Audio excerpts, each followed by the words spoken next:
Prezados irmãos, a minha esposa costuma dizer que o tempo passa demasiado rápido e já cá estamos no final de mais um ano, não é?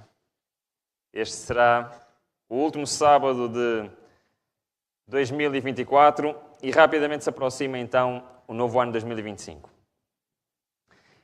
Durante estas últimas semanas eu tinha estado a pensar do que é que eu vou falar hoje. E, para ser sincero com os irmãos, estava um pouco renitente em apresentar este tema hoje. Normalmente, no último sábado do ano, faz-se talvez uma de duas coisas, ou uma revisão, não é, de como foi o ano, ou então uma resolução para um novo ano, certo? Hoje queria fazer estas duas coisas, mas um bocadinho diferente. Não vou fazer uma revisão do último ano, mas vou fazer uma revisão dos últimos 2000 anos, pode ser? Mas tem um objetivo final. O objetivo final é nós, no final, tentarmos fazer um compromisso com o Senhor para o próximo ano.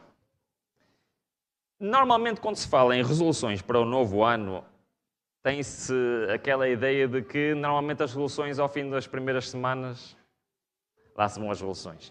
Mas eu queria vos dizer que não é sempre assim. Eu fiz uma resolução de novo ano em 2011, já vai há algum tempinho, certo? Que dura até hoje. E mudou a minha vida completamente. E era sobre isso que eu queria falar convosco. Mas antes de chegarmos lá, vamos fazer uma viagem pelos últimos 2000 anos. Nós vamos falar de história. Aqueles que gostam de história, se calhar vão gostar, não é? Os que não gostam de história, se calhar vai ser um bocadinho aborrecido. Está bem?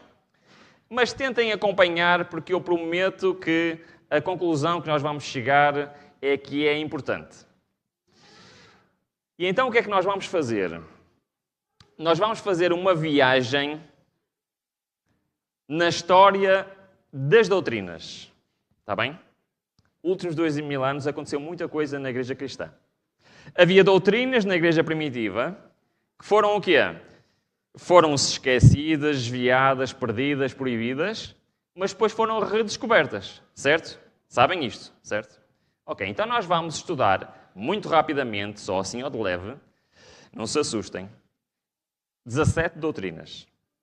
Ok? Tenho 2 minutos para cada uma. E vamos ver rapidamente o quê? Como é que ela foi perdida e como é que ela foi recuperada. Para, no final, chegarmos a uma conclusão que eu acho que é bastante importante. Ora, vamos lá ver se isto funciona.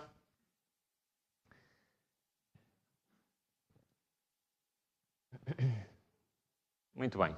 Será que isto funciona? Eu vou precisar mesmo que isto funcione hoje, senão vamos estar aqui até às 2.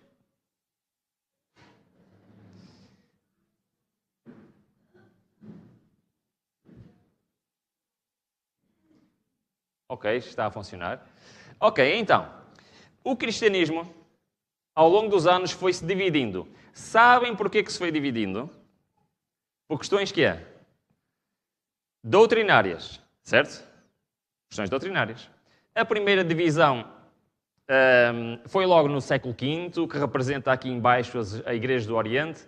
Não temos tempo para entrar nesse pormenor. Houve uma outra divisão bem grande que resultou nas igrejas ortodoxas, mas hoje isto é como se divide o cristianismo. São cerca de 2,6 mil milhões de pessoas, é a maior religião do mundo. O cristianismo é a maior religião do mundo. E por isso, quando vos perguntarem qual é a vossa religião, o que é que vocês respondem? Somos cristãos. Ok? Se perguntarem a vossa igreja ou denominação, então o que é que vocês respondem? Adventistas do sétimo dia. Mas a nossa religião é o cristianismo. O catolicismo representa cerca de metade dos cristãos, 1,3 mil milhões de pessoas. O protestantismo, cerca de 1.000 milhões de pessoas. A ortodoxia bizantina, 220 milhões de pessoas. A ortodoxia oriental, 62 milhões. Restauracionismo antitrinitário, que segundo os estudiosos da história das doutrinas, não consideram eles como protestantes. Então há uma secção à parte. Basicamente, aqui inclui-se os Mormons e os Testemunhas de Jeová, ok? dentro deste restauracionismo antitrinitário. E depois temos as igrejas do Oriente, que já vêm lá do V século, da divisão que houve. Eu vou-me focar no protestantismo. Dentro do protestantismo está dividido a meio entre o protestantismo histórico, são cerca de 500 milhões de membros, e o protestantismo moderno.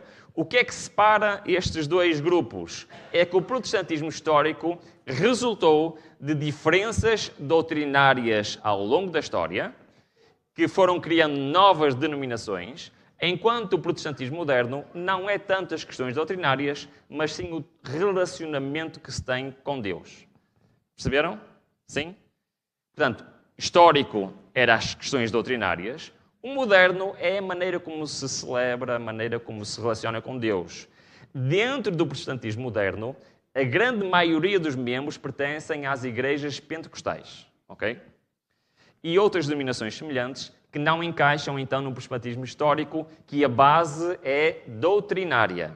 Então, nós vamos nos concentrar no protestantismo histórico, está bem? O protestantismo histórico divide-se nestes grupos, atualmente. Temos que o maior grupo é o anglicanismo, ok? A Igreja da Inglaterra, que se espalhou pelo mundo.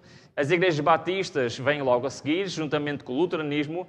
As igrejas reformadas normalmente são conhecidas como presbiterianos, ok? Ou seja, são aqueles que adotaram as ideias de Calvino. Portanto, o luteranismo vem do Lutero, como é óbvio.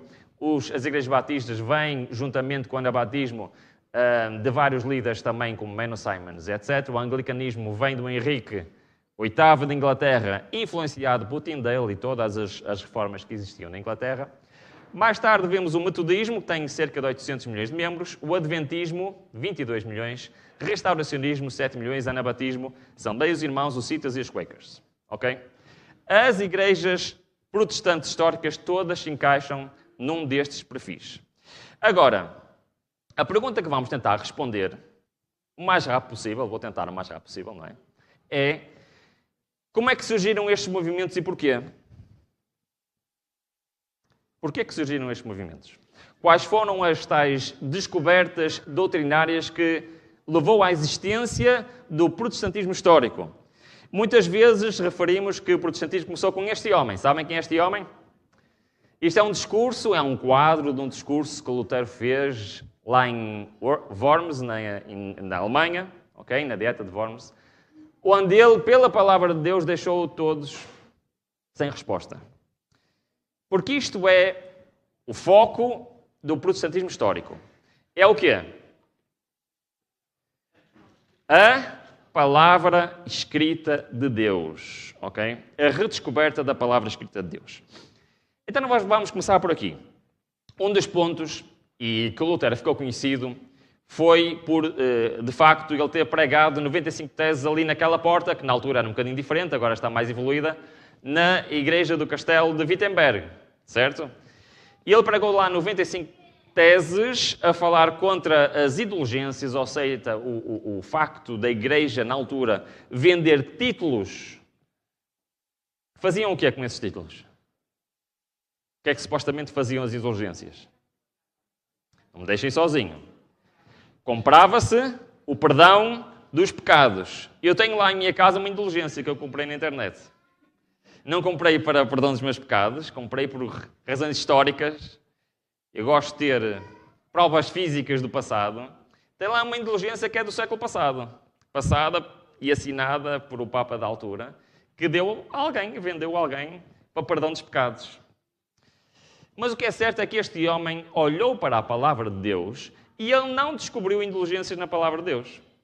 Ele não descobriu que se pode comprar o perdão pela palavra de Deus. Aliás, ele descobriu que a salvação, que a justificação, que o perdão dos nossos pecados, vem por quê?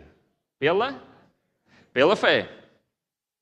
A graça já lá vamos, ok? Salvação pela graça, justificação pela fé. Muito bem. Perdão pela fé, é o que quer dizer a justificação pela fé. Então isto é uma doutrina bíblica, é uma doutrina que a igreja primitiva acreditava. Paulo extensivamente falou que somos justificados pela fé, Se somos salvos pela graça, como estava a dizer, já vamos falar da graça mais à frente, por meio da fé, isto não vem de nós, é um dom de Deus, não vem das obras para que ninguém se glorie. Isto era uma doutrina da igreja primitiva. Mas o que é que aconteceu? Reparem bem, a igreja de Roma começou a enfatizar cada vez mais o mérito das obras, das indulgências, como estávamos a falar, e sacramentos como meios de alcançar a salvação. A salvação passou a ser vista como algo mediado exclusivamente para a igreja, tirando o foco da fé pessoal em Cristo. A teologia se distanciou de onde? Das Escrituras. E práticas como a venda de indulgências reforçaram a ideia de que salvação pelas obras ou pela intervenção da igreja. Segundo a tradição luterana, protestante luterana, aconteceu o seguinte: Lutero estava lá em Roma. Era um sonho, um privilégio, um padre católico, como ele era, um monge católico, poder ir a Roma. Foi uma maior decepção da vida dele ter ido a Roma. Foi a maior decepção. O que ele viu lá não era o que ele esperava. Ele esperava ver um centro de santidade e não foi o que ele encontrou lá. Segundo a tradição, e nós não sabemos exatamente se a história é mesmo assim, mas não foi assim, representa aquilo que aconteceu. Lutero estava lá, em frente à igreja de São João de Latrão, que era a antiga sede da igreja de Roma. Tem lá, até hoje, um edifício que se chama Santa Scala. A Santa Scala é um edifício que ainda hoje funciona. E Lutero, há mais de 500 anos atrás, estava lá. E o que é que ele estava lá para fazer? Aquilo que ainda hoje as pessoas vão lá fazer. Subir uma escada de joelhos. Sabiam?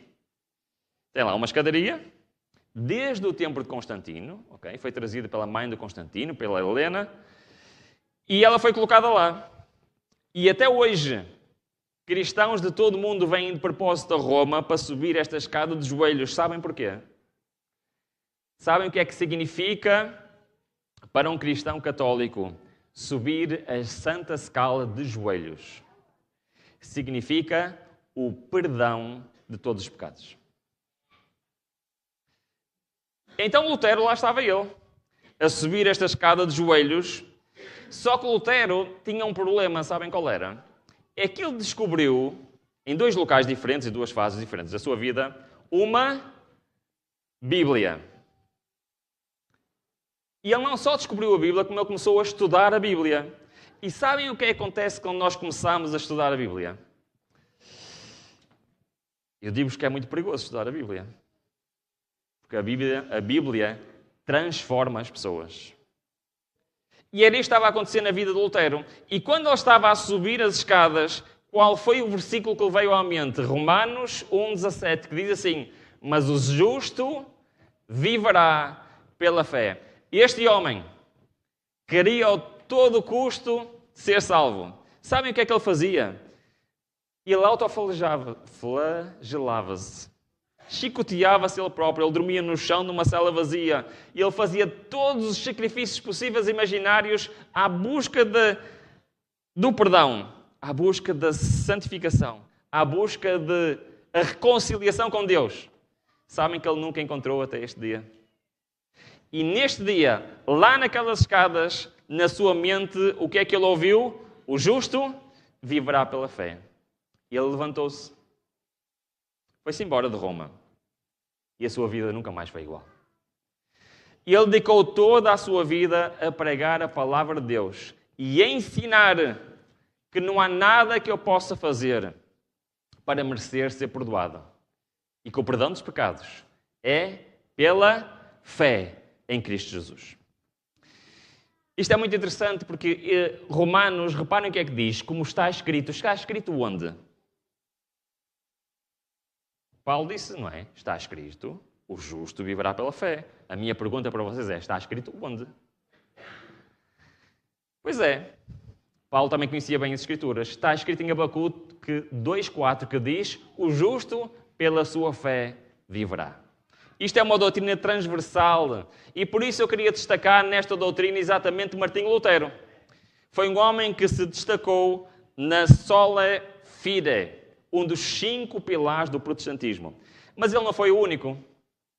Todos estes líderes e reformadores protestantes. Desde o John Wycliffe, João Hus, Lutero, Zwingli, Tyndale, Calvino, Edwards, certeza que já ouviram falar algum destes nomes. Todos eles acreditavam na justificação pela fé. Ok. Como eu vos disse, nós vamos falar de 17. Eu não vou poder estar neste pormenor em todas as 17, nós estaremos aqui até às 2 da tarde. Por isso, algumas eu vou avançar rapidamente. Nas mais importantes, eu vou parar um pouco. Valdenses. Os valdenses foram um exemplo de uma outra doutrina. A doutrina do sacerdócio de todos os crentes. Alguém sabe o que é isto? O que é o sacerdócio de todos os crentes? É uma doutrina bíblica. Diz Pedro, vocês são a geração eleita, o sacerdócio real, nação santa, o povo adquirido. Diz em Apocalipse, nos fez reis e sacerdotes para Deus e seu Pai. Chegamos, pois, com confiança ao trono da graça. Qual é o centro desta doutrina?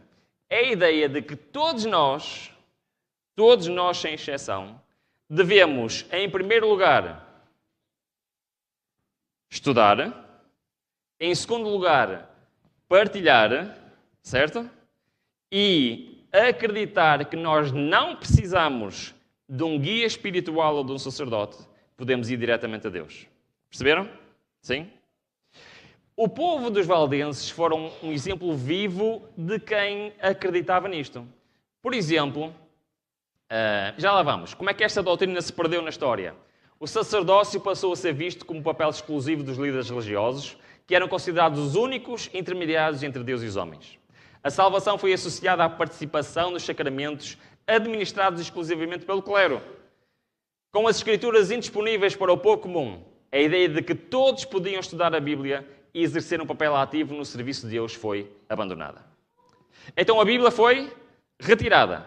O papel de estudar por nós próprios, de partilhar o Evangelho, passou a ser exclusivo de quem? Dos líderes religiosos. No entanto, Pedro Valdo e os valdenses foram um exemplo vivo que isto não é verdade. Sabem que quem era Pedro Valdo? Era um empresário que descobriu o quê?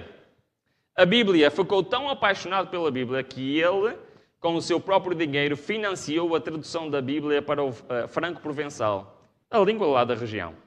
E foi daqui que surgiram, lá no norte de Itália, junto com a fronteira da França e também na parte da França, naquela zona, que surgiu um povo que se centrava no estudo e na pregação das Escrituras.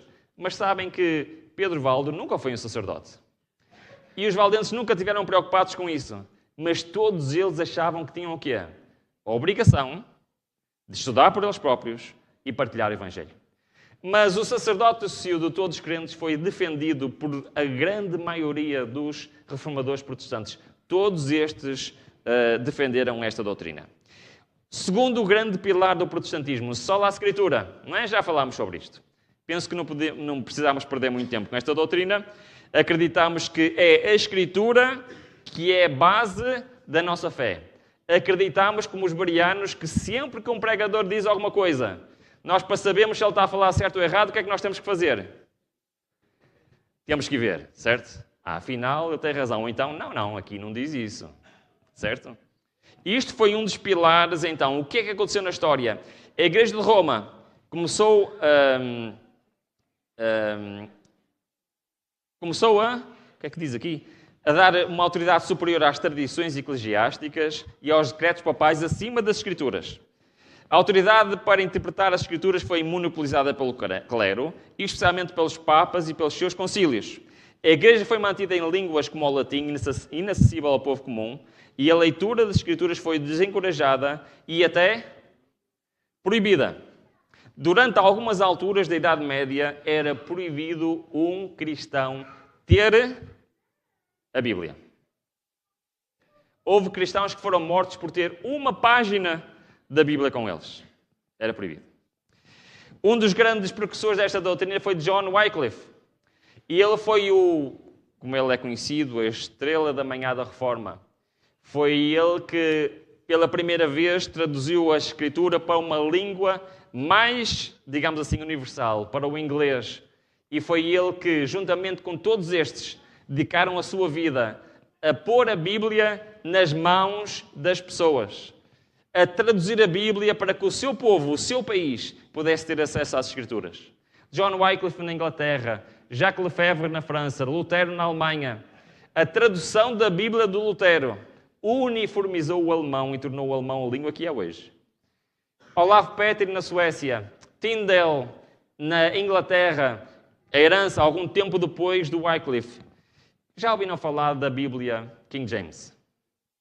É uma excelente tradução da Bíblia. Sabiam que 70% da Bíblia King James é baseada na tradução do Tyndale? Ele foi o grande precursor depois da Bíblia mais tarde que foi escrita, King James. Hans Townsend na Dinamarca e... quem? João Ferreira de Almeida em Portugal. Ele foi um dos reformadores. Sabem qual era a denominação cristã de João Ferreira de Almeida? Igreja Reformada Holandesa. Ele em jovem se batizou nessa igreja. E qual foi o foco dele desde muito jovem? Sabem qual foi? Ter a Bíblia em português, para que os portugueses pudessem ter acesso a quê? É verdade. Foi uma das pessoas mais influentes na história de Portugal. Solos Cristos, outra base do protestantismo. Só Cristo. Só Cristo é o quê? O nosso mediador. O que é que aconteceu na história? Com o tempo, o clero passou a ocupar um papel de intermediário entre Deus e os homens. Começou a haver veneração das relíquias, intercessão dos santos, culto a Maria.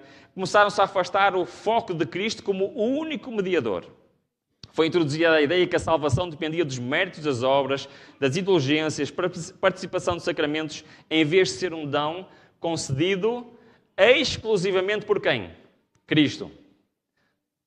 Isto foi outro foco do movimento protestante. Queria destacar aqui João Hus, lá na República Checa, que dedicou grande parte do seu ministério a pregar exatamente isto, só Cristo. Mas este foi um foco também transversal a todo o cristianismo. Eu queria vos dizer que estas doutrinas que nós tivemos a ver até agora, sim, muito rapidamente, não é? Nós estamos a fazer aqui um quadro geral com o objetivo de tirar uma conclusão, daqui a bocadinho, está bem? Mas estas são mais ou menos transversais ao protestantismo. No entanto, não existe só uma igreja protestante. Nós já vimos, existem vários grupos de protestantes que se dividem por quê? Por diferenças doutrinárias. A primeira diferença doutrinária dentro do protestantismo, logo no século XVI, foi esta: a Santa Ceia. Não sei se vocês sabem, mas o cristianismo adotou, durante o período medieval, uma doutrina chamada, tem nome difícil, está bem? Transubstanciação. Transubstanciação quer dizer literalmente que na Santa Ceia o pão e o vinho se transformam literalmente em Cristo. E que as pessoas literalmente estão a comer Cristo e literalmente a beber o sangue de Cristo. Isto é um bocado estranho, não é o que eu estou a dizer? Mas é essa a crença medieval. E os reformadores disseram, isto não faz sentido nenhum. A Bíblia não fala disso. Aliás, o que é que a Bíblia fala? Fazei isso em memória de mim. Portanto, é que é algo que relembra alguma coisa. Não é literalmente o corpo de Cristo ou o sangue de Cristo. Aliás, na igreja primitiva era isso que eles acreditavam, que eram símbolos. Não há referência à transubstanciação. De onde é que vêm estas ideias? E agora aqui começa a ser mais importante, está bem? O pensamento grego e as teorias filosóficas, especialmente de Aristóteles, começaram a moldar a teologia da igreja. E este foi um dos pontos. Este conceito de substância foi introduzido para tentar explicar a transubstanciação. E a Igreja Católica Romana consolidou a doutrina da transubstanciação quando? Em 1215, no Concílio IV de Latrão, afirmando que apenas, agora reparem aqui, qual é a diferença? O que é que interessa de eu acreditar que o corpo de Cristo está exatamente lá nos elementos, ou seja, no pão e vinho, ou que é apenas um símbolo? Reparem no que é que isto quer dizer. Afirmando que apenas o clero, os sacerdotes, tinham o poder de fazer o quê? Transformar o pão e o vinho em quê? No literal corpo de Cristo.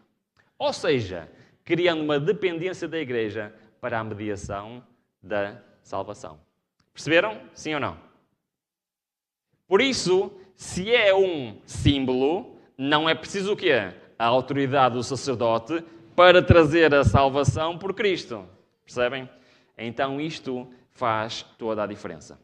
Mas como eu vos estava a dizer isto, eu queria destacar aqui este homem, o Rico Zwinglio, foi o grande reformador que lutou pelo fim da transubstanciação.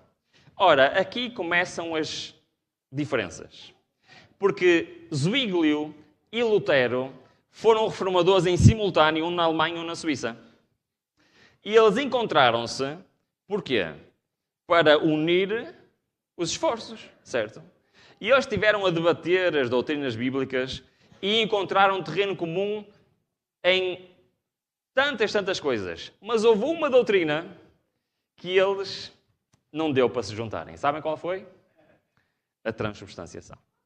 Lutero lutava ainda um bocadinho com esta doutrina, mas Zwinglio não se juntou a Lutero por causa desta doutrina e seguiram, digamos assim, caminhos de reforma diferentes.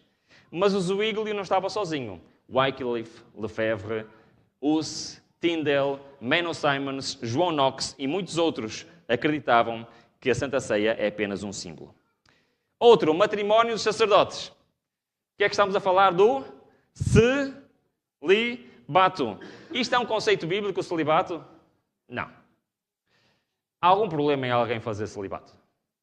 Em decidir ficar solteiro e dedicar-se ao Evangelho? Há algum problema? Então qual é o problema do celibato? É ser obrigatório. Perceberam? Paulo é um exemplo de celibato, sim ou não? Sim. Pedro é um exemplo de celibato, sim ou não? Não. Porquê? Porque o Pedro era casado e levava a sua esposa nas suas visitas. Então, realmente é isto que a Bíblia diz. Aliás, diz que um bispo seja irrepreensível e praticando celibato. É o que diz? Não. Diz marido de uma mulher. De onde é que vêm estas ideias? O ascetismo foi algo que começou a ser criado dentro do cristianismo logo no quarto, quinto século. O que era isto? Era que as pessoas começaram a ter uma ideia de que o cristianismo estava a ser corrompido. Certo? Estava ou não? Estava. Então qual foi a ideia de alguns cristãos? Vamos nos isolar, criar umas comunidades isoladas para vivermos longe do mundo, para não sermos contaminados. Então esses locais passaram a ser chamados de mosteiros. Ok? Então começou a surgir a ideia que essas pessoas eram espiritualmente superiores aos outros cristãos que não viviam nos mosteiros. E este é o ascetismo, que enfatizava o quê? A renúncia dos prazeres terrenos, como uma forma de alcançar maior espiritualidade. E no quarto século, o celibato começou a ser considerado uma maneira de espiritual superior a quem não era. Mas só no século XII, em 1123 e mais tarde em 1134, tornou-se obrigatório, pela lei eclesiástica, o casamento dos sacerdotes. Grandes reformadores lutaram contra isto. Queria destacar Olavo Petri, que se casou em 1525, para mostrar claramente que os sacerdotes, que ele era um sacerdote, podiam se casar. Mas todos estes líderes da Reforma Protestante, todos estes se casaram. O primeiro sacerdote, na realidade, a casar-se em 1522 foi o Rico Zwinglio. Em 1525 foi o Martinho Lutero e o Olavo Petri. Todos eles acreditavam que era melhor não existir celibato obrigatório e, para provar o seu ponto, todos eles casaram. Martinho Lutero com a nossa amiga Catarina Van Bora, que foi um auxiliar fundamental para Martinho Lutero. Eu vou avançar agora um bocadinho mais rápido, está bem, senão não chegamos ao fim, porque o que interessa é chegarmos ao fim. Mas esta próxima doutrina é aquela que eu considero das mais importantes na história do cristianismo. E vocês já vão ver porque há duas doutrinas que são muito importantes e guardei-as aqui um bocadinho mais para o fim. Esta doutrina é a imortalidade condicional. Que nome difícil, não é? E vem em oposição a uma outra doutrina que é a imortalidade da alma. E eu acho extraordinário esta doutrina porque a Bíblia diz o seguinte, em 1 Timóteo: o único que tem imortalidade é quem? Já me deixaram aqui sozinhos, não é? Já adormeceram todos? Ainda não? Ainda estão aqui comigo? Sim? Vou repetir. O que é que a Bíblia diz? Qual é o único que tem imortalidade? É Deus, é o Senhor. E também diz em 1 Coríntios que os salvos vão ser revestidos de quê? Vai-lhes ser entregue aos salvos o quê? A imortalidade. Quer dizer que eles não a têm. Concordam comigo, sim ou não? Ok. Então, de onde é que vem esta doutrina da imortalidade da alma? Mais uma vez, a mesma história.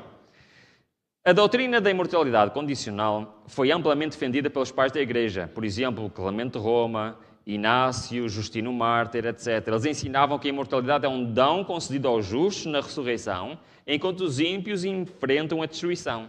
Contudo, e bom começar a reparar um padrão, não é? As influências filosóficas gregas, especialmente do platonismo introduzidas por Clemente de Alexandria e Orígenes, popularizaram a ideia da imortalidade da alma. Após Orígenes, os seguintes passaram a defender a teoria platónica da imortalidade da alma no cristianismo. Tertuliano, Cipriano de Cartago, Ambrósio de Milão, Cristóstomo e Agostinho. E foi este último, já no V século, Agostinho, que fez o quê? Que consolidou esta doutrina como padrão na Igreja. Apesar de quê?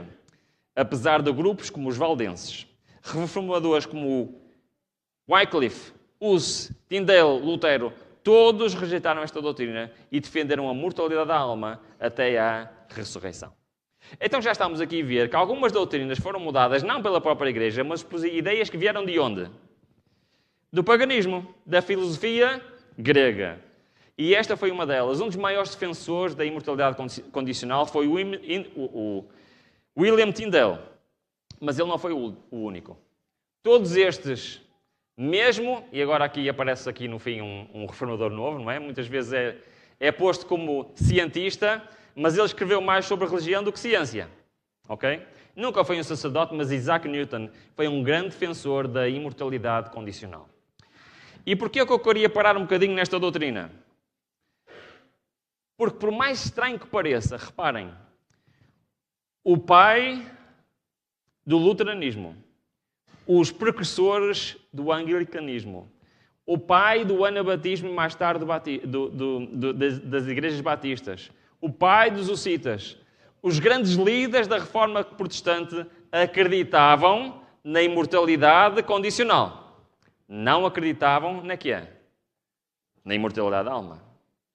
Mas hoje, todo o protestantismo acredita na imortalidade da alma. E eu acho que isto é incrível. Sabem que os adventistas do sétimo dia estão praticamente sozinhos a acreditar que a alma não é imortal.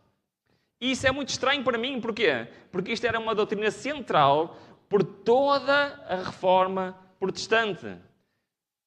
E como vamos ver, esta doutrina e a outra que vamos ver mais à frente são as mais perseguidas até hoje dentro do protestantismo. E se é certo que a maior parte dos cristãos protestantes viraram as costas a esta doutrina, não há nenhuma hipótese de nós apagarmos a história de que os fundadores do protestantismo todos acreditavam na imortalidade condicional e não na imortalidade da alma. Vamos avançar? Sim? Mais uns minutinhos? Já estamos há quase meia hora. Certo? Ainda estão a aguentar? Ok, vamos lá. Estas vou avançar rápido. Mordomia cristã. A Bíblia apresenta como o cristão é um mordomo de Deus. Tudo pertence a Deus e nós temos a obrigação de quê? Nós próprios pertencemos a Deus, por isso devemos cuidar de nós próprios, cuidar das coisas que Deus nos deu, cuidar do nosso tempo, cuidar do nosso dinheiro, cuidar dos nossos dons e desenvolvê-los para a honra e glória de Deus. Isto foi uma ideia que se perdeu durante a Idade Média, não vamos estar aqui a perder muito tempo com esta doutrina, mas foi uma ideia que foi retomada pela história do das igrejas reformadas. Heinz Tausen, na Dinamarca, foi um grande defensor, mas não foi o único.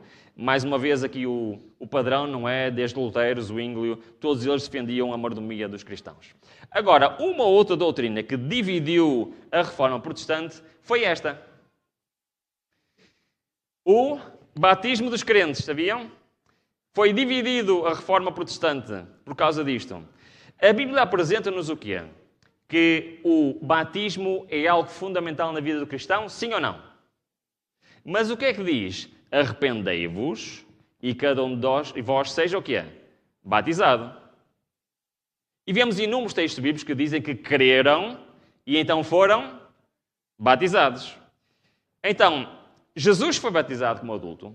Todos os batismos mencionados na Escritura envolvem pessoas que primeiro ouviram o Evangelho, aceitaram o Evangelho e depois foram batizados. Não existem exemplos bíblicos do batismo de quê? No entanto, por todo o cristianismo, surgiu a ideia que os bebés deviam ser batizados. Isto surgiu... Bom, eu vou avançar, penso que os irmãos conhecem mais ou menos, esta não é tão importante, mas Menno Simons foi um dos que mais lutou contra esta doutrina. Ele juntou-se a um novo movimento lá na Holanda chamado os Anabatistas. Já ouviram falar? Não foi ele que fundou, mas foi ele o grande líder dos Anabatistas. Qual era o ponto dos Anabatistas? Diferente do resto do protestantismo, sabem? Está no nome, não é? Anabatistas. Eles acreditavam que só se devia batizar o quê? Já vos perdi outra vez. Só se devia batizar quem cresce. Ou seja, as pessoas tinham que ter consciência do que estavam a fazer. É interessante que mais tarde esta ideia passou também para os batistas também acreditam nisto. E quem é que mais acredita nisto? Os adventistas. Mas sabem que, apesar de muitos dos líderes protestantes acreditarem nesta doutrina, hoje a maior parte do mundo cristão continua a batizar bebés. Avançando, soli deo gloria. Glória somente ao Deus. Foi mais uma das descobertas do protestantismo. O que é que isto significa? O que é que diz a Bíblia? Devemos adorar a quem só? E não devemos ter o quê? Imagens de escultura. É bíblico isto sim ou não? Isto foi uma das grandes lutas do cristianismo. Gostaria de destacar aqui, mais uma vez, desculpem lá, só parar aqui um bocadinho. Os cristãos primitivos recusavam-se a adorar imagens ou ídolos. Os cristãos primitivos foram mortos por não aceitar a idolatria. No entanto, as tradições pagãs foram aos poucos incorporadas e no segundo concílio de Niceia, em 787, foi declarado que venerar imagens não era idolatria, mas uma forma de honrar os santos e Deus. A Reforma, o que é que achou disto? Não. Calvino foi um dos grandes precursores de glória somente a Deus. Mas isto foi transversal ao cristianismo. Aliás, eu queria destacar aqui este senhor do lado esquerdo, o Andreas Karlstadt. Andreas Karlstadt e Lutero eram amigos. E o que é que ele fez lá na Alemanha? Sabem o que é que fez? Começou algo que depois se espalhou por todo o cristianismo. E eles, à medida que se iam convertendo às ideias da Reforma, o que é que eles iam fazendo às igrejas? Karlstadt andou por toda a Alemanha a fazer o quê? A retirar coisas das igrejas. O que é que ele retirou? As imagens de escultura. Todos os santos, todas as imagens da Virgem Maria foram todas retiradas. E é por isso que até hoje todo o protestantismo não tem imagens de escultura. Karlstadt foi um grande precursor disto mesmo. E a última dos 5 pilares, a sola gratia, que já falámos, não é? Que é realmente que a salvação é uma graça que vem de Deus e não podemos fazer nada para ser salvos. Karl Knox foi um dos grandes reformadores de sola gratia, mas foi transversal a todo o protestantismo e hoje é uma doutrina que os protestantes acreditam. E agora quero fazer uma pergunta. E o adventismo? Sim ou não? Sim. Sabem, por muito estranho que pareça, dentro do mundo protestante existe quem acha que os adventistas não acreditam nisto. Sabiam? Mas, de facto, nós não só acreditamos na justificação pela fé, como acreditamos na salvação pela graça. Estamos a aproximar-nos do fim. Liberdade religiosa. Acham que foi algo que foi constante no cristianismo, sim ou não? Não. À medida que a igreja se tornou oficial, começou a não perseguir aqueles que não concordavam. Sim, começou a perseguir aqueles que não concordavam. Mas sabem o que aconteceu? A reforma protestante levou, por exemplo, à formação do anglicanismo e do luteranismo, que eram igrejas protestantes. E sabem o que aconteceu nesses países? Essas igrejas tornaram-se igrejas do Estado. E quem discordava, sabem o que aconteceu? Eram perseguidos. E esses que eram perseguidos, nomeadamente os puritanos, eles fugiram para onde? Para os Estados Unidos. E formaram colónias protestantes nos Estados Unidos. Nessas colónias, sabem o que aconteceu? Quem não concordasse era perseguido. A história se repetiu ao longo do cristianismo. Não só no catolicismo, mas também no protestantismo. Os protestantes também se tornaram especialistas em perseguir quem não concordava com eles. Até que surgiu este homem. Já ouviram falar deste homem? Roger Williams. Ele foi um dos líderes dos puritanos, ok? E quando ele chegou lá, ele mandou muita gente para os Estados Unidos, formaram colónias. Quando ele chegou lá, ele era um líder religioso. Sabem o que aconteceu a ele? Foi expulso da sua própria comunidade por querer o quê? Liberdade religiosa. Por simplesmente defender que, no Estado, qualquer pessoa podia ter, como é que se diz? Podia ser funcionário público, independentemente da sua religião. Nós acreditamos nisto, sim ou não? Sim. Mas ele foi expulso e por pouco não morreu por causa disso. Até que ele fundou uma nova comunidade lá chamada Rhode Island. Irmãos, quando nós defendemos os princípios bíblicos é extraordinário. E já vou falar um bocadinho mais deles, já estamos quase na fase final. Este homem formou uma comunidade chamada Rhode Island, lá nos Estados Unidos, que tornou-se baseada em quê? Separação entre igreja e Estado. Baseada em liberdade civil, liberdade religiosa. Sabem o que aconteceu àquela comunidade? Tornou-se na comunidade mais próspera de todos os Estados Unidos. Ao ponto de influenciar o quê? A Constituição dos Estados Unidos é baseada nas crenças deste homem. Liberdade civil, liberdade religiosa. E fez os Estados Unidos o país que ele é hoje. Bom, falta-me, penso que 2 ou 3, mas há aqui uma que eu gostaria de destacar antes de avançar. Isto são outros que apoiaram a liberdade religiosa. Pergunta, antes de avançarmos. Quem hoje, qual é a denominação cristã hoje que mais defende a liberdade religiosa no mundo? Alguém sabe? Não sabem, pois não. Sabem quem são os líderes das associações de liberdade religiosa nos vários países? São os Adventistas do Sétimo Dia. É verdade. Quem negocia com os governos as leis de liberdade religiosa são os Adventistas do Sétimo Dia, muitas vezes que dirigem as comissões. Na comunidade europeia também é verdade. Portanto, temos aqui a herança do amigo Roger Williams. Interpretação profeta historicista. O que é isto? Isto é muito importante. Isto perdeu-se ao longo da história. Na Bíblia fala que as profecias simbólicas retratam-se com a história. E também fala no princípio de ano. Já ouviram falar disto, certo? Já sim ou não? Isto era algo que a igreja primitiva acreditava, era algo que se perdeu. E de onde é que veio estas ideias diferentes? Veio teólogos como Orígenes. Lembra-se, já temos ouvido falar deste senhor. O que é que este senhor trouxe? Ideias de quê? Filosofia grega para dentro da igreja. No entanto, eu queria vos dizer o seguinte, eu vou avançar. Para mim, o grande líder da interpretação profética historicista foi Isaac Newton. Porquê? Apesar de todos estes acreditarem na interpretação profética historicista, os primeiros 5 do lado esquerdo, eles chegaram à conclusão que as profecias de Daniel e Apocalipse representavam eventos históricos. Nós acreditamos nisto, sim ou não? Sim. Mas o Isaac Newton fez uma coisa incrível.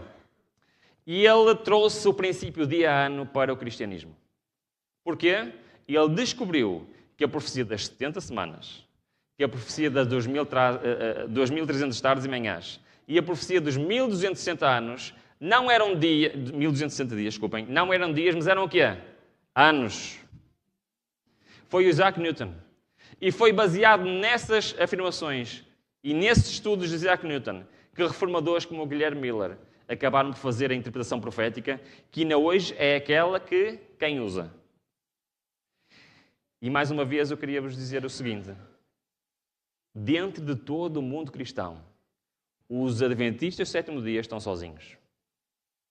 São os únicos que acreditam na interpretação profética historicista. Todos os outros ou foram para a alegoria, ou para o preterismo, ou para o futurismo. No entanto, o que muitas pessoas esquecem é que não havia o protestantismo sem interpretação profética historicista. Porque foi através desse método que estes reformadores descobriram quem é que era na Bíblia Roma. Que era que é?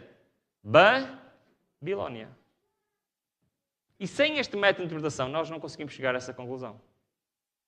E isto foi um ponto fundamental. Santificação. A doutrina de santificação foi trazida especialmente pelo John Wesley, mas todos estes líderes reformados acreditavam nisto. E, para terminar, temos duas doutrinas muito importantes. Segunda vinda, Guilherme Miller foi aquele que trouxe esta doutrina, que, mais uma vez, era transversal à reforma. E queria terminar com esta. O sábado. Vou avançar e vou pôr aqui. Vou contar uma história, pode ser? Tem mais 5 minutos? Ou já não? Vou contar uma história. Vocês sabiam que a igreja primitiva acreditava no sábado, guardava o sábado? Sabiam disso, não sabiam? Só que aconteceu uma coisa que é, logo no primeiro século, no dia da ressurreição, uma vez por ano, era celebrado a ressurreição de Cristo. Conhecem? Sim, certo? Na domingo de Páscoa judaico. Não é o domingo de Páscoa agora. É o domingo de Páscoa judaico. Era celebrado. Essa celebração começou, ao longo do primeiro e segundo século, começou a passar não apenas uma vez por ano, mas passou a ser o quê? Todos os domingos. Porque não sei se os irmãos se lembram, a igreja primitiva reuniam-se quantas vezes por semana?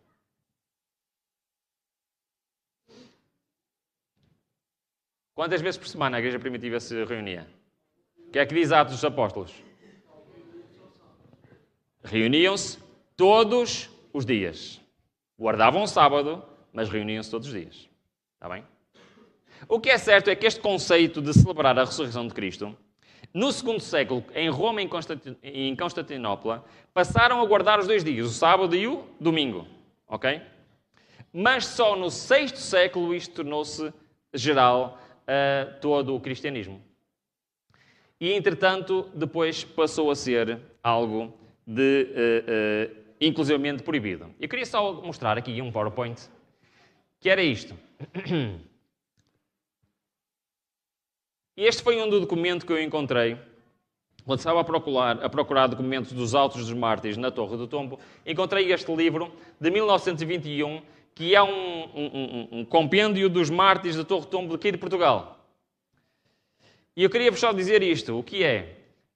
Este é o processo inquisicional contra Gil Vaz Bugalho, século XVI. Gil Vaz Bugalho era um juiz desembargador aqui em Portugal, era alguém importante. E ele foi morto pela Inquisição, porquê? Sabem porquê? O que é que diz? Bugalho foi acusado de observar rituais e leis judaicas. E especificamente, porque é que ele foi morto? Ele é descrito como o quê? Guardando o sábado. Durante séculos foi proibido guardar o sábado.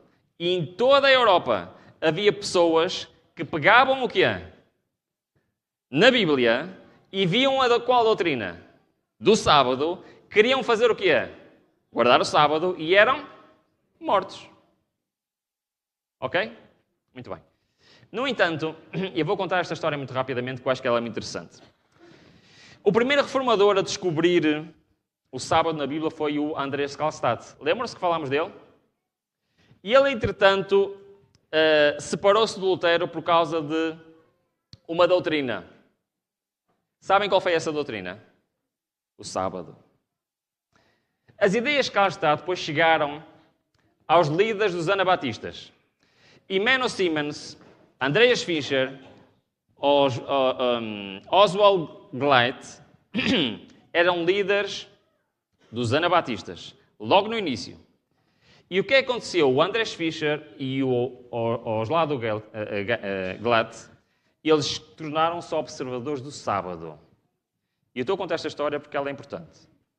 O Menno Simons não se tornou guardador do sábado, mas escreveu várias vezes a apoiar os guardadores de sábado, a permitir guardadores de sábado dentro do movimento dos anabatistas e também a dizer que, pelo menos espiritualmente, se devia guardar o sábado. Ora, porquê é que isto é importante? Porque a partir do movimento dos anabatistas criou-se um outro movimento chamado os batistas. Onde? Na Inglaterra. Eles pegaram nas ideias dos anabatistas e formaram uma nova denominação chamada os batistas na Inglaterra. Peter Chamberlain era um dos líderes da Igreja Batista. E o que é que ele fez em 1642? Abriu a primeira igreja batista do sétimo dia. Porque ele foi buscar as ideias onde? Àqueles líderes anabatistas.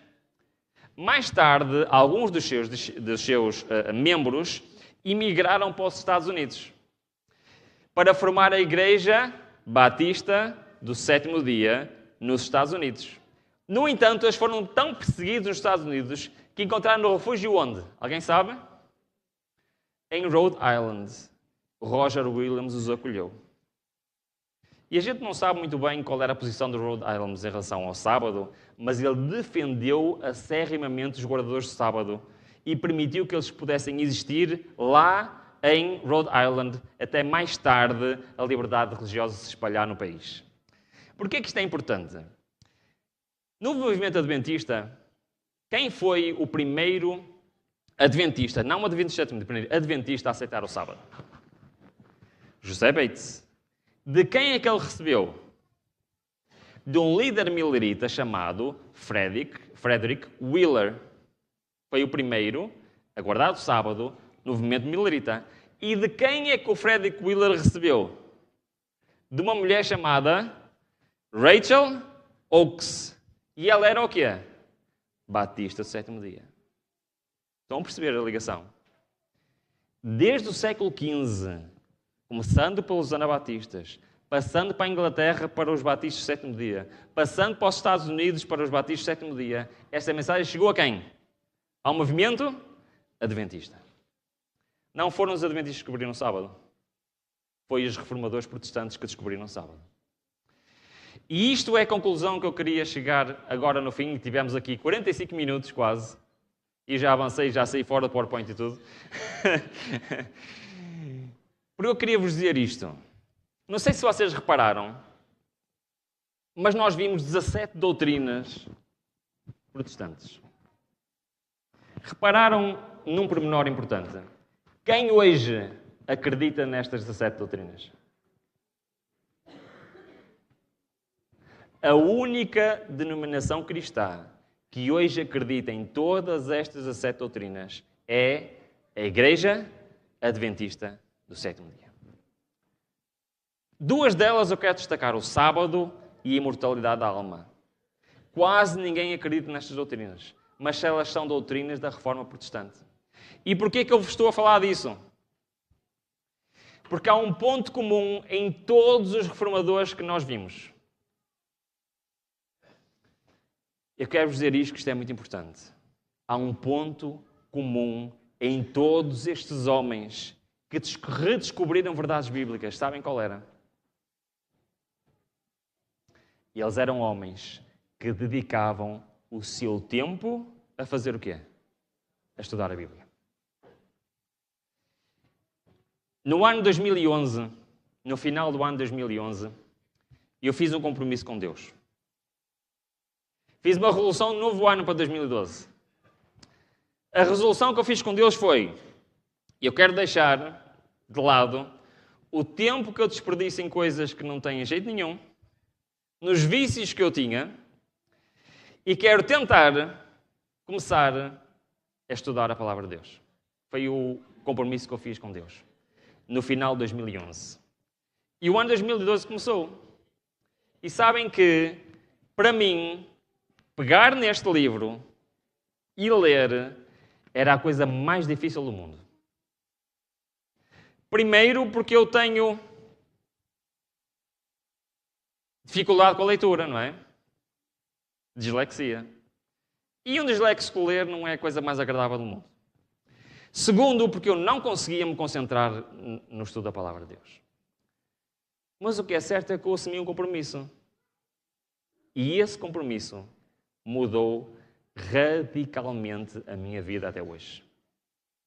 Eu quero vos dizer que esse compromisso fez com que hoje eu seja apaixonado por este livro, apaixonado pelas doutrinas bíblicas, apaixonado pela história da igreja, apaixonado pela história das doutrinas.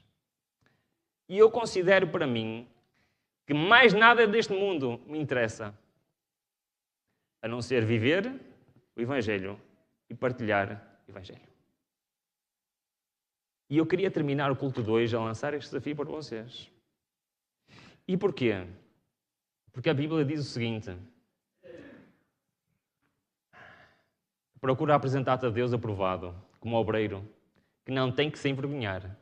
Que faz o quê? O que é que faz? Um obreiro maneja bem o quê? A palavra de Deus.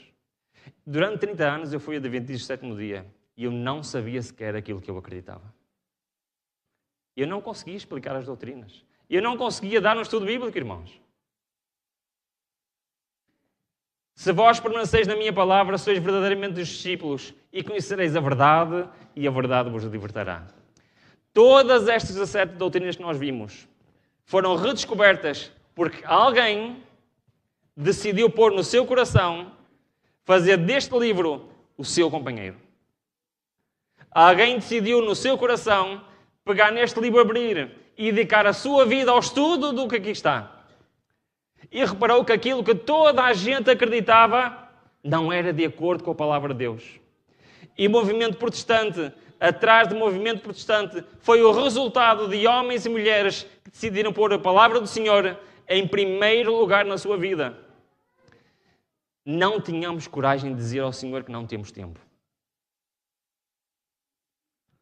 Se eu tenho tempo para estar 3 horas no telemóvel por dia, se eu tenho tempo de ver as telenovelas ou de saber as séries que existem, se eu tenho tempo para tantas coisas, como é que eu não tenho tempo para aquilo que é mais importante na vida do cristão, que mudou a vida de homens e mulheres do passado e que eu quero vos dizer que quer mudar a tua vida? O maior investimento que o cristão pode fazer é dedicar tempo com o Senhor. Dedicar tempo a abrir este livro, a estudar estas doutrinas maravilhosas.